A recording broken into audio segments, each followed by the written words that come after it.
এই মুহূর্তের সবচেয়ে বড় খবরের আপডেট, সামনে বিধানসভা নির্বাচন পশ্চিমবঙ্গে। মুর্শিদাবাদে অধীর রঞ্জন চৌধুরী কিন্তু একটা ঘুরে দাঁড়াচ্ছে কংগ্রেসের দাপটে নেতা। এটা কিন্তু সত্যই ঘটনা, কিন্তু বাস্তবে শাসকের ভোট ব্যাংক কিন্তু তৃণমূলের কমছে। আপনারা জানেন যে মুর্শিদাবাদে ঘরের ছেলে ঘরে ফিরছে। আপনি যে কোনো রাজনৈতিক দল করতে পারেন, তা বলে কি আপনাকে ধমক বা হুমকি দেবে? কখনোই না। এটাই নিয়ে রাজনীতিক একটা জল কতটা ঘোলা। আগামী দিন রাজ্যে আসছেন মুখ্যমন্ত্রী, তার আগে শাসকের নেতাদেরকে খুন হতে হয়, এরই নাম কি গণতন্ত্র?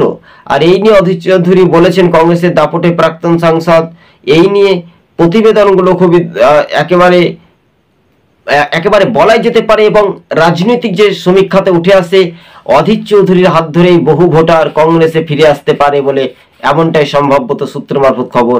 হাজার হাজার মানুষজন কিন্তু অধীর চৌধুরীকে একটা আত্মবিশ্বাসভাবে ভরসা রাখছে। কিন্তু একটা মেন কি খেলা বলেন তো? ধর্মীয় মেরুকরণের রাজনীতির কাছে অধীর চৌধুরী হেরে যায়। এবার সেটাই নিয়ে স্পষ্ট হাওয়া কিন্তু সেই দিকেই গড়বে, তাই না? আজকে আপনারা দেখতে পাচ্ছেন যে মুর্শিদাবাদে 22টি আসন, 22টি বিধানসভা আসন, আর একদিকে ধর্ম নিয়ে রাজনীতি খেলা করে দিয়েছে, কিন্তু বাবরি মসজিদ নিয়ে এই নিয়ে উত্তপ্ত। রাজ্যের রুটি রোজগার নেই, শিল্প নেই, শিক্ষা নেই, কলকারখানা নেই, আর এই